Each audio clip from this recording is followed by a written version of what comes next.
everybody. How are you guys doing on today? Okay, y'all, my cheeks is hurting. The girl is smiling because first of all, I'm fangirling.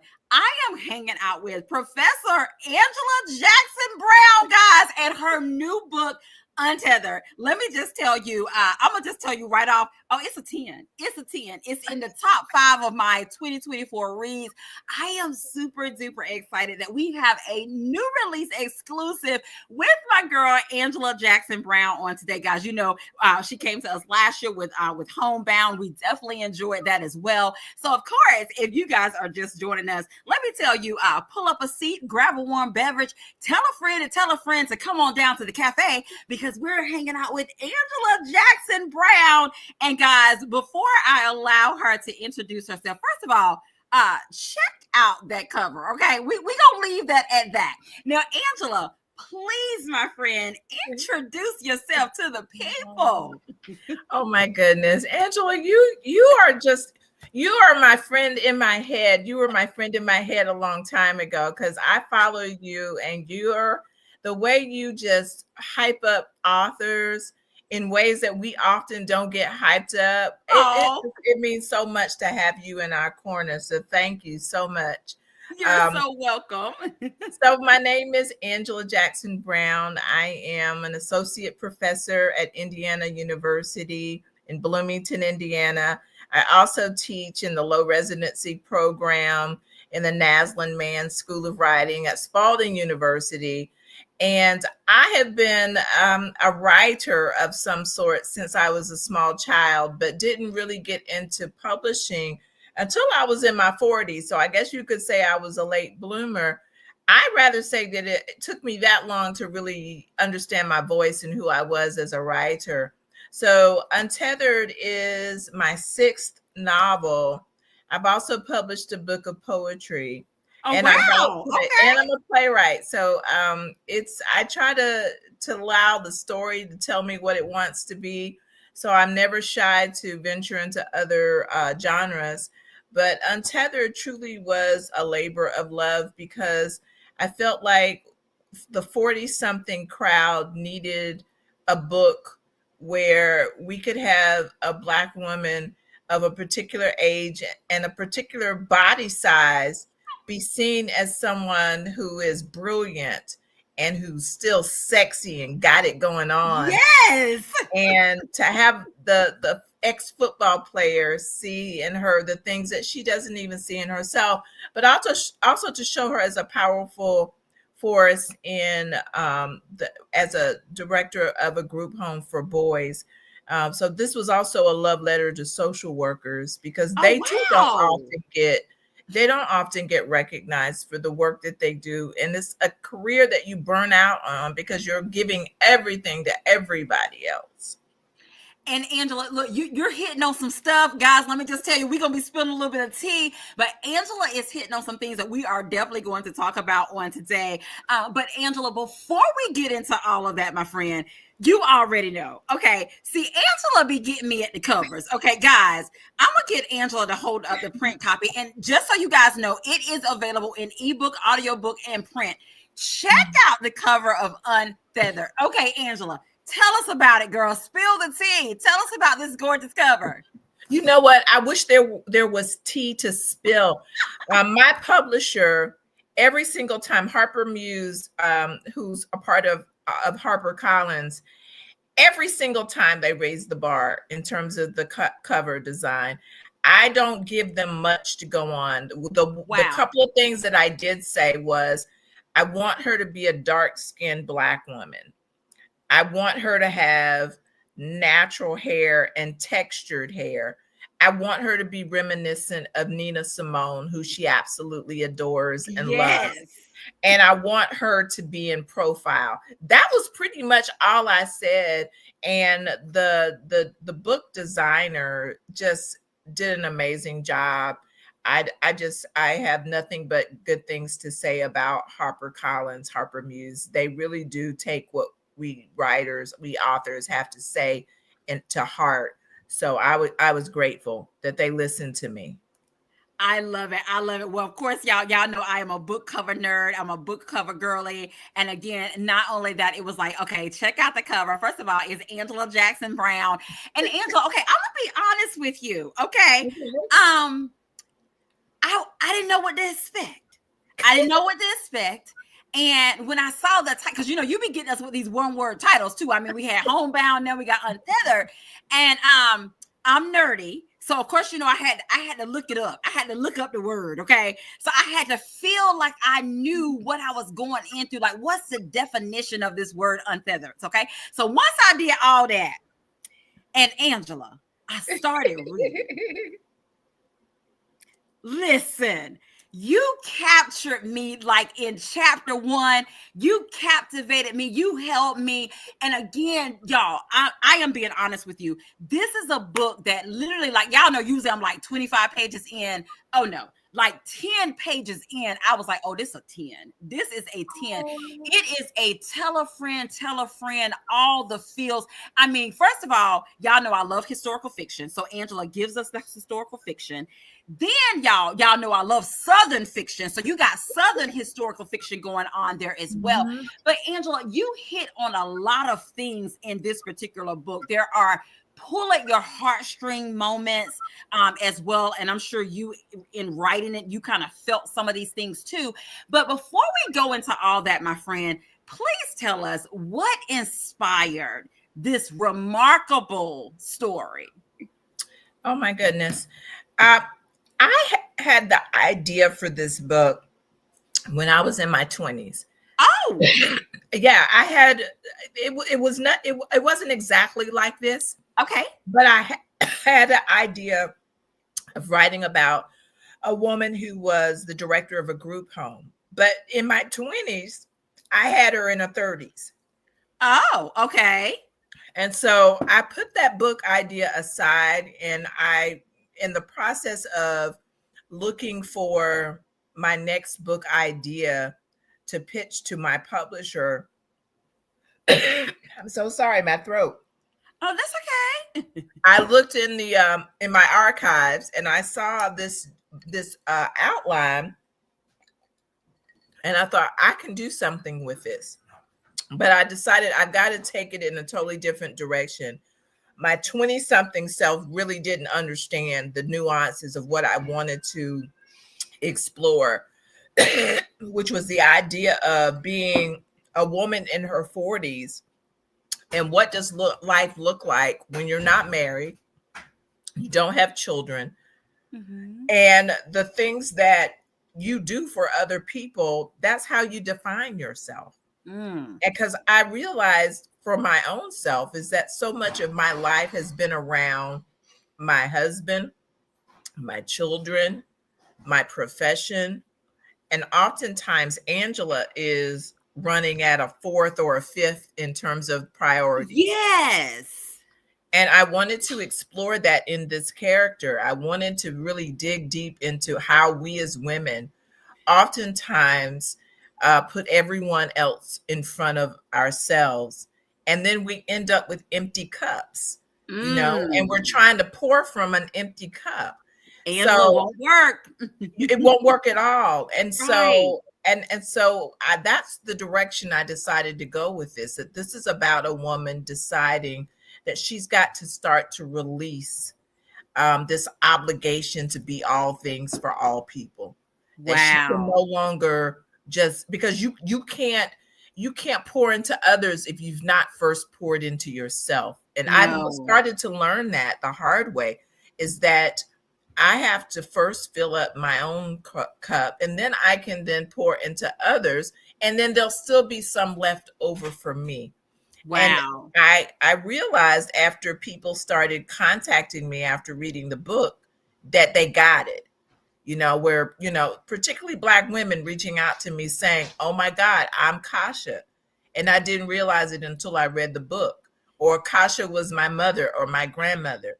Okay. So yeah, I feel like as writers, we write the book that we need first, and then we hope and pray that that book is a book that other people need. And so I'm thankful that other people are seeing that Kasha's story for so many of us. I love that. And Angela, that's also one of the things that I wanted to talk about is this whole thing of shining light on self-care because Yes. guys, once you read this book, let me just tell you that Kasha has a lot on her plate. First of all, she's like an executive director of this group home. She's an African American woman, and mind you, the time period that this was, okay? So you Yeah. can imagine that. So not only does she have her, and then talk about work-life balance, if that Yes. was a thing even then, because she has all of this on her plate, and then the care, y'all, that she has for these African American boys is just, oh my goodness, it's almost like she's their mother. She's the person that fights for them. She's the person that stands up for them to make sure that even though they are in a group home, that they're not feeling like less than, or they're not. I mean, Kasha does all the things.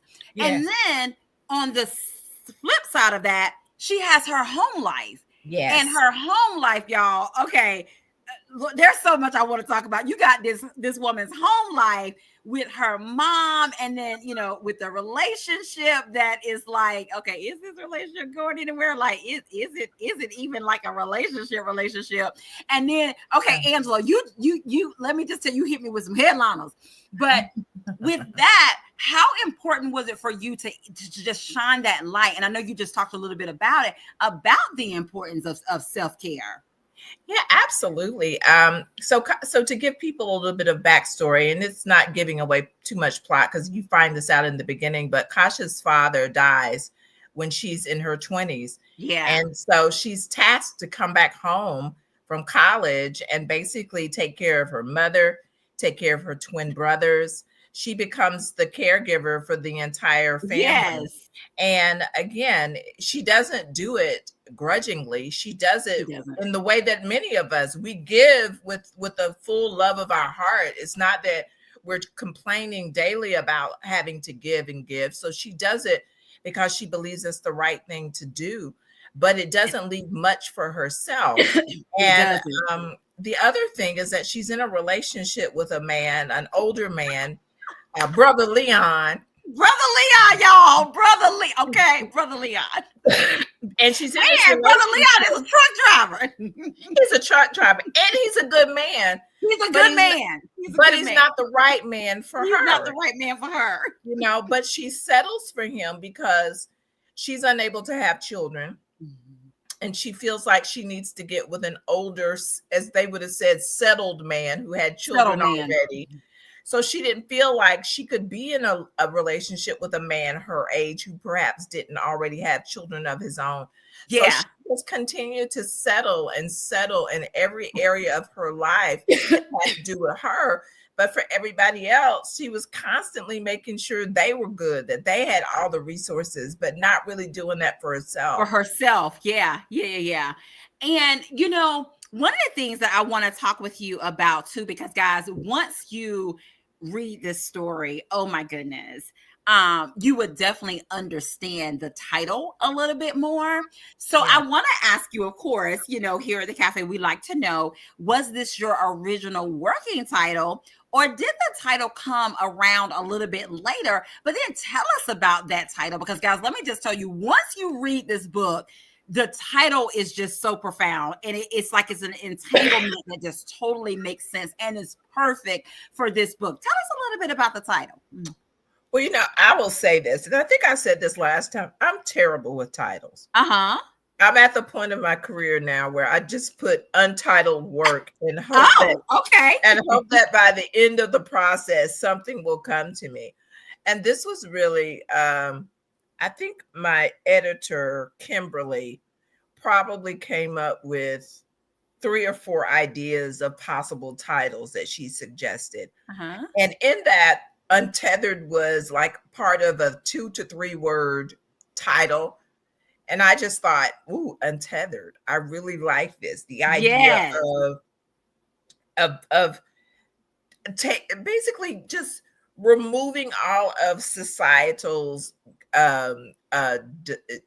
demands on one, taking away this whole notion that as a woman I have to be married by 40, and I Wow. have to have children by 40, and I have to have the career, and I have to be everything for all people. And it's about just releasing that whole notion of all of those things that we've been convinced of, and to say that I'm going to be on a different path, and that's Wow. okay. And Hmm. so I just really saw it as her, by the end of the book, stripping herself down of all of these things that society was saying that she had to be. That you Yeah. can be a woman who's 200 plus pounds and still be gorgeous and sexy Yes. and get the cute guy's attention. That you can be a mother, but be a mother in an unconventional way. It doesn't have Yes. to be a biological child. So it's all about her realigning how she looks at herself and looks at what her life is going to look like. That's true. That's true. And I want for you, we gotta talk about these characters a little bit, guys. Again, if you are just joining us, let me just tell you, we're hanging out with Angela Jackson Brown, guys. Her new book, Untethered. It is a 10. I've said it. If you haven't read it, I'm gonna need you to get you a copy. It's available in audiobook, ebook, and print. And it's an amazing, amazing read. But I want to ask you a little bit, Angela. This is kind of like behind the scene, like with your writing or what have you, and then we're gonna jump back into a little bit of Untethered. Of course, I stated, and I'll let the people know that this is a historical fiction. It's also a little bit of Southern fiction as well. But would Angela Jackson Brown say that historical fiction found her, or you found it? Oh my goodness. I always thought I wanted to be a history major in college. I didn't first think about going into English. I was really thinking, or literature. I was really thinking I wanted to be a historian. And the history teacher that I took my first semester at Auburn University, after I turned in my first paper, he said, Miss Jackson, I think you like the idea of history, but you really like fiction better. So I don't know that are really cut out to be a historian. Uh-huh. So years later, as I started thinking about all of these different book projects, everything that I wanted to write was generally set in the past. So I thought, oh, I can have the best of both worlds. I can feed my desire to be a historian, but I can also utilize my strengths as a fiction writer. So these books just sort of, I don't know, they feel more in my wheelhouse just because I like the ability to have distance, that creative distance between myself and when the story takes place. Now, Uh-huh. I'm trying to write outside of my comfort zone now. I'm working on 3 books that are contemporary, Okay. but I will never not be a historical fiction writer. I will always go back to that genre just because it feeds me in ways that no other genre could. Wow, I love that. Thank you for sharing that. Guys, if you're just joining us, hanging out with Angela Jackson Brown, she has a new one hot off the press. It is called Untethered. Let me just tell you, you're going to want to get yourself a copy of this one. And guess what? Bonus, you're going to want to buddy read with someone because there is conversations that you are going to want to have when you read this particular story. And Angela, I mentioned a little bit earlier that this is a book. I am so glad that I read it. It is definitely a book of all the feels, and it is definitely a book that pull at your heartstrings. And there are some emotional moments in this book. What was that like for you behind the scene? Because I mean, there was some moments in there, guys. Let me tell you, get your tissue, okay? But for you as a writer, how do you kind of set yourself up for those scenes, and what does that look like behind the scene? Because I'm sure if it's emotional for us as the reader, I'm sure there's some type of emotional element for you as the writer for that to come Yeah. across to us as readers. So one thing that I do that allows me to go into those types of really sometimes dark moments, sometimes really sad moments, I prepare extensively before I ever write. So I outline and I know what's coming. So I'm able to sort of emotionally prepare myself for those heavy heavy emotional scenes. And so it's almost like a doctor, I think, going in and performing some type of procedure. You know, we don't want the doctor that's going to be boohooing the entire time she or they are trying to perform a medical procedure on us. We need them to stay focused and in the moment. So Yes. I do try to stay focused and in the moment when I'm creating and writing. After the fact, when the book is done and I go back and reread it, or even better, I usually listen to the audio version of it, and I will find myself getting choked up in certain points because now I'm listening to it as a reader, not as the writer. But when I'm in writer mode, I just can't allow myself to get so emotionally attached to characters that I change the trajectory of the story, because sometimes bad things happen to people, and I can't be so emotionally invested that I decide, oh, I can't, this character can't die because I like them too much, or I want this character to have a happy ending just because that's what I want. The story really has to dictate what it's supposed to do. And so I try to stay uh, as emotionally detached as I can during the writing phase, and during the revision phase and after the fact. Then I just don't, that's when I allow myself to feel all the feels.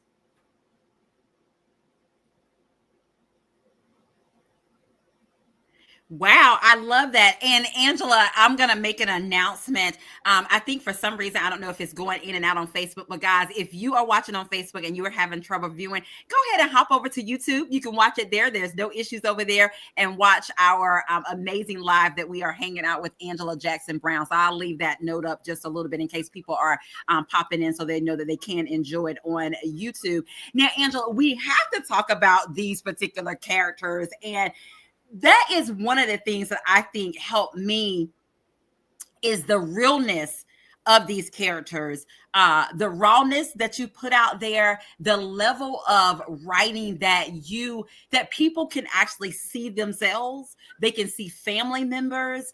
Yeah. It's just so much in this particular book, Untethered, and it's these characters that they have that lasting, lingering hangover effect. Because guys, let me tell you, I read this book like back in November, okay? And I just want y'all to know I still have a book hangover. I am still talking about this book. I'm still telling people, like, look, let me tell you, have you read Untethered by Angela Jackson Brown? I'm going to need you to go and read this book. And Angela, oh my goodness, bonus for the audiobook. I don't know if you've listened to the audiobook.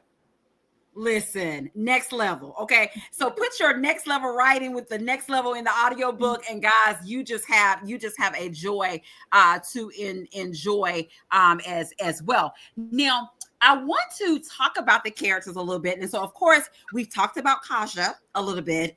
But can we talk a little bit about Seth? Let's talk a little bit about Seth a little bit. And then there's some other characters that I want to talk about too.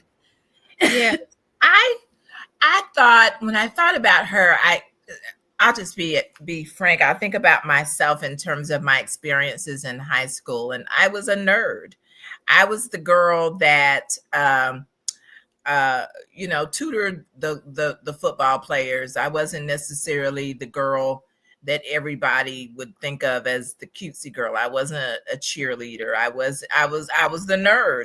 And so I thought, okay, so in high school, guys are looking for a certain type of girl, and oftentimes the substance of the girl or the woman is just not there. That's not what they're checking for. But what would it look like for that same person to come about in his 40s? Now, who would he be looking for a relationship at that point? And so I wanted Seth to still be the same handsome guy that he was, but I wanted him to have a new set of values in terms of what he was looking for in a relationship. Kasha's very fixated on the fact that she's not the skinny girl that she thought he would be looking for. Right. That she's still a nerd, even though she's an older nerd now. But so she doesn't, in her mind, see herself with someone like him. And she can't have children. So that's another factor. She thinks, Why would he want me? And I wanted that to cease to be a part of the plot. I wanted him Yeah, to yeah, look yeah. at her and let her know that he sees a beautiful, sexy, Yes. talented, wise woman, and that Yeah. everything about her attracts him, because I wanted her to go away with the man of her dreams. And brother Leon was not the man of her dreams. Uh-oh, Angela, you disappeared on me, or I disappeared. I'm not sure if you're still there or not. Well, I'll keep talking and maybe Angela will pop back in. But like I was saying, Seth was the high school jock who really saw himself after he came back from Vietnam. He'd injured his leg and had part of it amputated, and he was trying to put his life back together. He counseled men who were soldiers in Vietnam and who came back wounded warriors. And he saw that as his life's mission, to try to give back to fellow Marines and other members of other brackets of the military. So that was his whole goal in life, was to give back. And so he and Kasha were a perfect couple in terms of the way that they like to give back to each other. I Right? love that. And let me know if you can still hear me. I Yeah. am not sure. We got a whole bunch of technical stuff that's going on with StreamYard today. It looks like that it lost my video, but let's see if we can get it back. There we go. Okay, so who knows what's going on with StreamYard technology, but we gonna get this conversation going. Like, even if me and Angela have to do another video, okay, I I'm gonna get know. y'all the information about Untethered. Can you hear me, Angela? I can hear you. Can you I hear me just, now? I just kept talking. I didn't know if anyone was able to see me still. Perfect. Well, they are still there. I am glad that you kept talking. And I also want to ask you this. We talked a little bit about Seth. We talked a little bit about Kasha, but let's talk about these boys at this group home. Oh my goodness. I mean, can we start with Chase? Chad. Yeah, Chad was Chad, oh Chad. wow. Yeah, when I thought about that character, I wanted between Chad and Pee Wee. Those are the two main boys at the group home that the Woo. story focuses on. I wanted to really have two different, very different types of boys. Chad was an older, almost teenager, and um he's large for his size. When people look at him, they don't see a little boy. They see what they think is a grown man. And I thought about how often, and I have to say, I was thinking about Michael Brown. I was thinking about Trayvon Martin. I was thinking Oh about all these young wow. Black boys who are not seen as boys, even when they are of age. That they're described in ways that would lead you to believe they were full grown men when in fact they are still children. Yeah.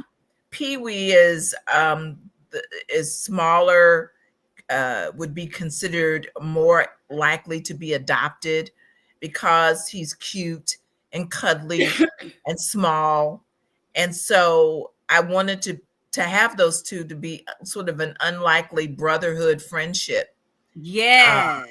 and so they look out for each other in the group home, and they both have a special relationship with Kasha. I'm going to read a portion if we have time for me to read a portion of Untethered. I'll share a short scene that sort of shows how close they became to Kasha and how close Kasha became to them, Became to because them. they were Yes, her and children. Angela, that's great, because that's actually our next segment. So that leads us into that. So I'm gonna turn it over to you, my friend, and of course, you can read us a short snippet, because I want everybody to hear just a little bit of Untethered.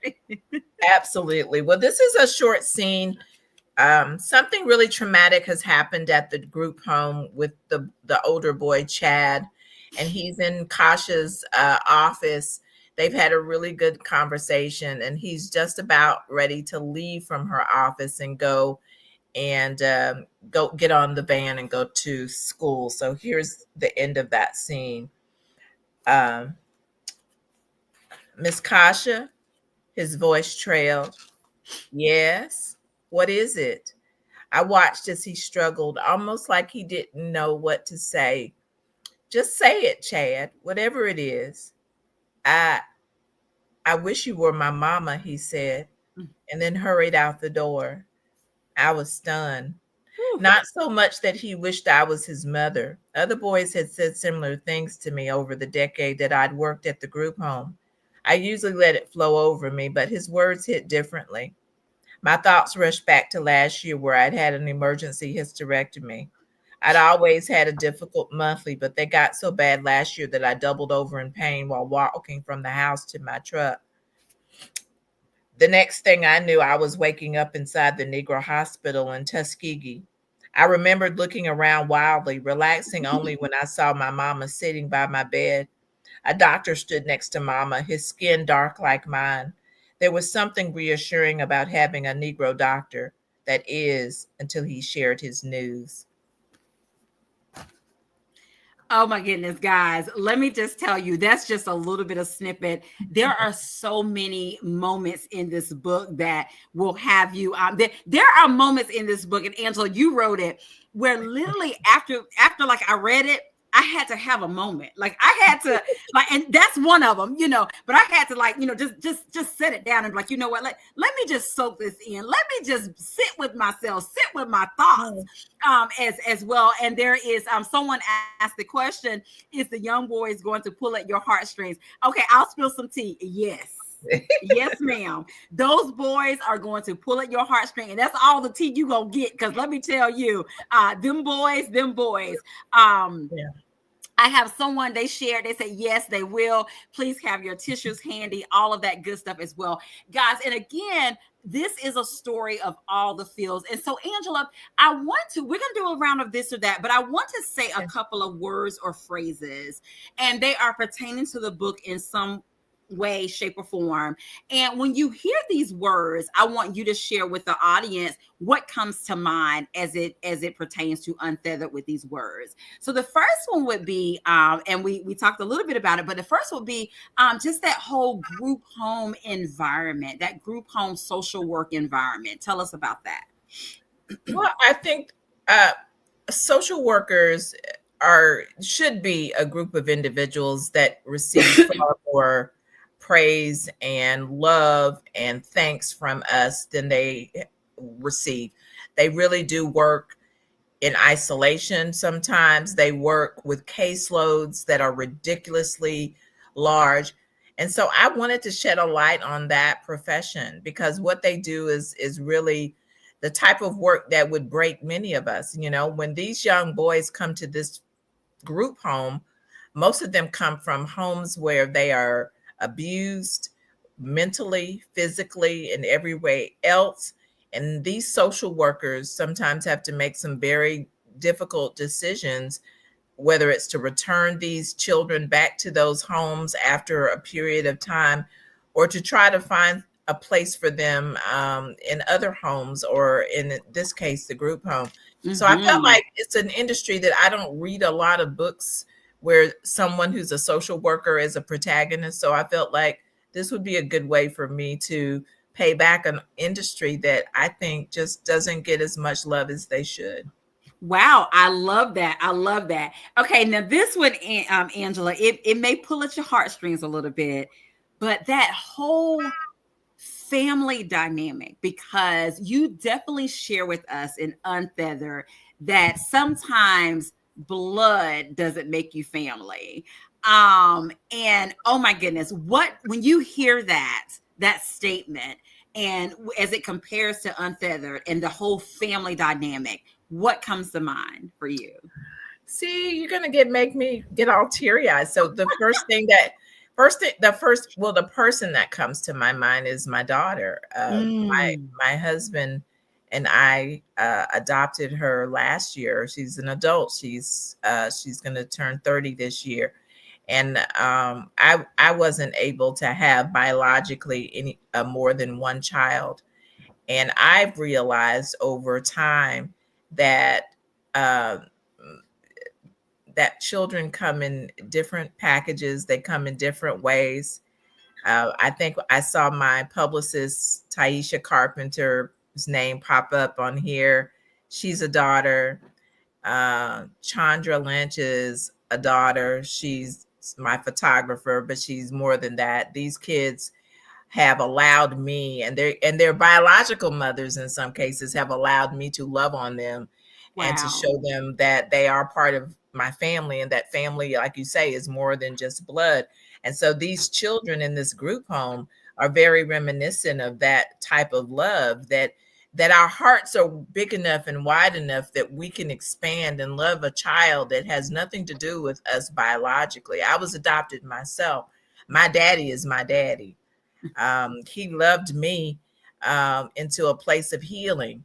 And you couldn't tell me that man wasn't my daddy. So I feel like this story is an invitation to people to recognize that family comes in all ways, and that you don't have Yes. to pigeonhole it. And sometimes there are people that are your blood relatives that are not your family. So you have to sometimes create your family. Yes. Yes. I love that. And thank you so much for sharing that with us, guys. If you're just joining us, we're hanging out with Angela Jackson Brown. Let me just tell you, this book is so good. If you haven't read it yet, you definitely need to get you a copy, available in audiobook, ebook, and print. We're going to play a quick round of this or that. And of course, there's a giveaway. I'll let Angela Jackson Brown share in just a bit what our giveaway is going to be. But Angela, this is kind of like a wintry New Year's edition of this or that, my friend. Are you ready? Oh, I think so. We'll see. Okay. So Angela, we're gonna start it off with the headliners. Okay. Are you glass half empty or glass half full? Ooh, half full. Okay. Okay. Is it day one or one day? Child, one day at a time. I love it. I love it. Okay. In this winter time, are you going for the hot chocolate or the hot tea? I say hot tea. Okay. And if we had to take a trip, are we going to the mountains or the beach to get away? Oh, honey, the beach. The beach.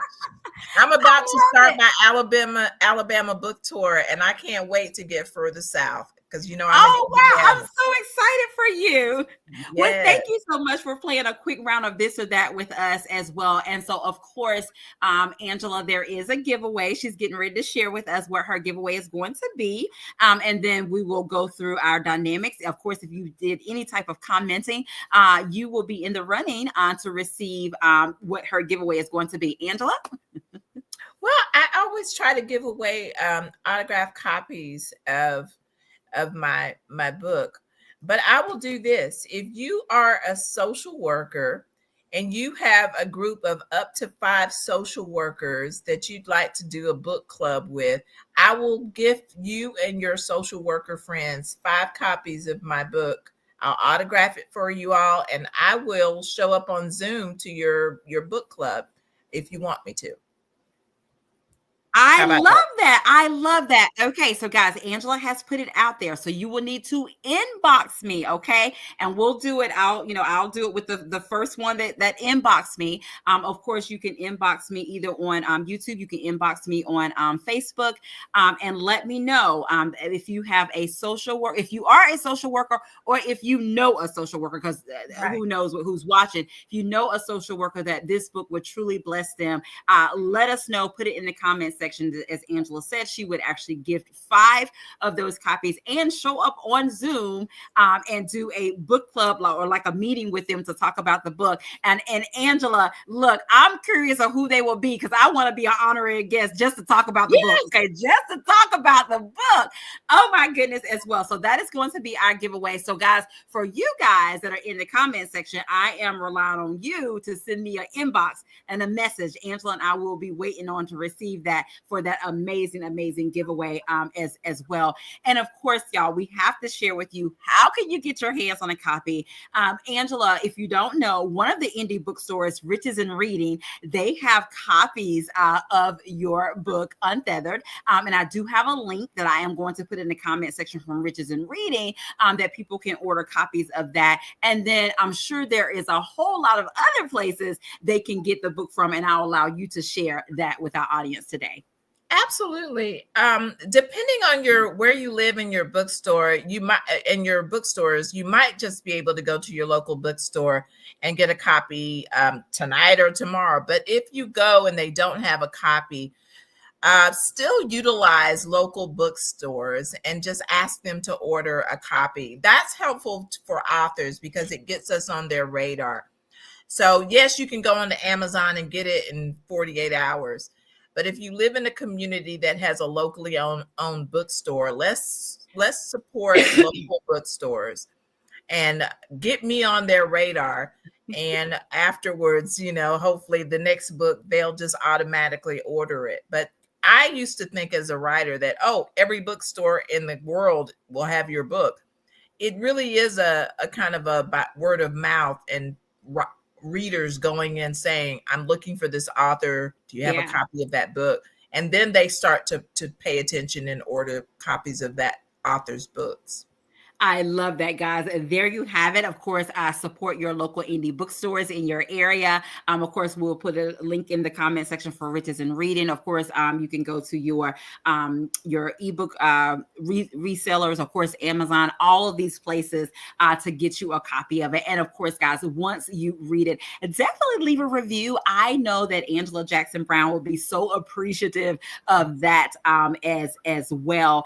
And of course, guys, I'm just super duper excited to tell a friend about this amazing book, Untethered. Now, Angela, the time goes by so fast, my friend. Oh my goodness. I want for you to definitely make sure that you share with us how we can stay connected with you. But before we do that, Angela, I want for you to share with our audience, what do you want them to take away from Untethered when they read it? Let's see. I guess the main thing I would like for you to take away from Untethered is that a protagonist that it's a good thing to support books that are written about a protagonist that we don't often see in literature. That life doesn't stop at the age of 40. Life doesn't stop if you don't have children, biological children of your own, or if you're not married. And that those are stories that are important for writers like myself to tell. But the only way that those books are successful if readers support those books and say we want more of them. Because sometimes the publishing industry thinks if the protagonist is not 20 years old and of a certain body style and a certain look, then readers aren't interested. But what I'm learning and what I'm hearing from the people that have read this book is that we do want more books from authors about non-traditional characters. I love that. I love that. Guys, let me just tell you, this book is amazing. Book clubs, it is an amazing book club read. There's so many things that you can discuss, so many dynamics. Let me just tell you that Angela and I we didn't even hit the surface of all the things that are going on in this particular book. But I will let you know that it is a book of all the feels. It is a book of family. It is a book of forgiveness, of self. It's a book that is a book of just all around just goodness or what have you. And it was one of those books that from the beginning to the end, I absolutely enjoyed it. Angela, I did not want this book to end. And again, like I said, I read it in 2024 and I'm literally still having a book hangover. And it's one of those books that's like, I just want to talk to anybody who will talk to me about Untethered. Okay. And guys, there are other influencers, book influencers on BookTube and on Bookstagram and on Book Talk that are talking about Untethered and how they felt when they was reading this particular book. And of course, Angela, please share with us, how can we stay connected with you, my friend? Oh my goodness, I'm all over these social media streets. So You can follow me. Just look up Angela Jackson Brown, author, and you can follow me on Facebook. You can follow me on Instagram. I guess until Sunday, you can follow me on TikTok. We'll see. But find me on social media. Go to my website. You can email me there. To other book clubs out there, if you want me to zoom into your book club, all you have to do is just email me at angelajacksonbrown@outlook.com. If you want to leave me a comment and tell me what you thought about the book, you can email me. I do try to respond to those emails. So I always appreciate when I hear from readers. It lets me know that what I'm doing is making sense to you all. So I love hearing from you. I love that. I love it. And Angela, you spilled a little bit of tea for those who know you have an Alabama tour going on and some other stuff. Please tell people that, if they're in the areas, where are you going to be your next couple of stops? Oh my goodness. So I am going to going to my Instagram would be the easiest place to get all the dates and such. But I am going to be in, and by the end of February, a total of 8 cities. So I'll be in Birmingham, Homewood, Alabama. I'll be in Auburn, Alabama, Huntsville, Alabama, Mobile, Troy, Alabama, Fairhope, Alabama. I'll be all over the place in the next several weeks. So just follow me on Facebook, follow me on Instagram, and you'll get all the updates of where I'm going to be and who I'm going to be making appearances with some great Alabama authors. So I'm just excited about it. I'll even be, if you can meet me in Troy, Alabama, I will be in conversation with my first writing teacher. He's still teaching at Troy, going strong, Mr. Orlovsky. So he and I are going to be in conversation. And then 2 of the other professors that I studied under, Roy Hoffman and Jeannie Thompson. And then the Alabama poet laureate, Ashley Jones, is going to be in conversation with me in Homewood. So it's going to be a great time. I love that. I hope people will come out. And if you don't live in Alabama, but you know people in Alabama, tell them to come out and support me, because again, I love that. Yes, y'all, tell a friend to tell a friend. Well, Angela, again, it has been amazing hanging out with you as well. I'm super duper excited for this book, Untethered. I'm excited about your book tour. I'm excited about others reading this book as well. And guys, it has been amazing hanging out with Angela on today. And Angela, also, is there a newsletter on your website that they can sign up for too to stay connected with you? I don't do a newsletter because I'm so active on social media that I feel like it would be redundant. Everything I say there, I feel like I'd say it. So I really do love it when people follow me on the social media thing. So follow me on Instagram and on Facebook, and you'll get all the information you ever want to need. You'll get tired of me.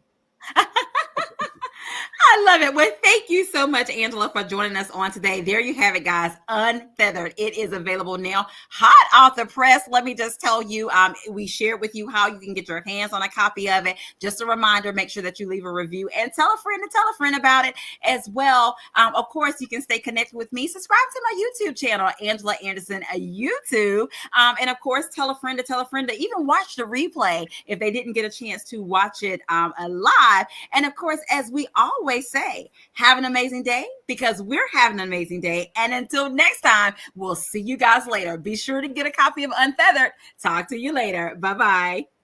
Bye-bye.